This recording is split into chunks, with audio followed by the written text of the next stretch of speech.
तनवीर अपने दोस्तों के साथ पबजी में चिकन डिनर लेने के बाद बहुत खुशगवार मूड में उछल कूद कर ही रहा था कि इतने में असर की अजान का वक्त हो गया और अजान होने लगी, जिससे सुनकर तनवीर के दोस्त राशिद और अनवर ने तनवीर से कहा, चल यार तनवीर, असर की नमाज का वक्त हो गया है, चल नमाज पढ़ने चलते हैं। उस पर तनवीर ने जवाब दिया, यार मैं तो गेम खेल खेल कर थक गया हूँ, अब तो मैं बस सोऊंगा।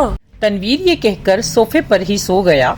अभी उसे सोए हुए कुछ ही देर गुजरी थी कि उसे बहुत ही खौफनाक आवाजें अपने कानों में सुनाई दी, जो इससे कह रहे थे, तनवीर उठो, तुम्हारी मौत का वक्त आ चुका है, हम तुम्हें जहन्नुम में ले जाने आए हैं। और ये कहकर उन्होंने तनवीर की रूह कब्ज कर ली। अभी वो ये बातें सुनकर डर और खौफ से उनके दरमियान खड़ा ही था कि उसके वालिद उसे नमाज के लिए उठाने आए और बड़े प्यार से कहने लगे, चलो बेटा तनवीर, अब ये बेवक्त का सोना छोड़ो और मेरे साथ नमाज अदा कर लो।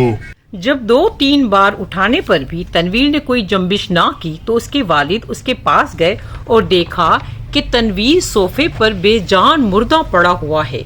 उसके वालिद ने जब अपने मरे हुए बेटे को देखा तो ज़ारो कतार रोने लगे। तनवीर, तनवीर मेरे बेटे, तनवीर ये क्या हो गया? तनवीर जो दूर खड़ा ये मंजर देख रहा था, अपने वालिद को इस तरह बेहाल रोते देखा तो उनके पास जाकर कहने लगा, अब्बू मैं तो जिंदा हूँ, देखिए मेरी तरफ, मैं तो आपके पास ही खड़ा हूँ। पर वो तनवीर नहीं था, बल्कि इसकी मुर्दा जिस्म से निकली हुई रूह थी, जो इसके वालिद को दिखाई ही ना दे रही थी। अब मौत के दारोगा जबरदस्ती तनवीर को पकड़कर ले गए और भयानक आग की बस्ती में ले जाकर फेंकने ही लगे थे कि अचानक तनवीर की आंख खुल गई और वो घबराकर कहने लगा, या अल्लाह, ये तो अच्छा ही हुआ कि ये ख्वाब था, अब मैं अपनी कोई भी इबादत तर्क नहीं करूँगा। कहकर अपने वालिद साहब की तरफ बढ़ा जो नमाज में मसरूफ थे।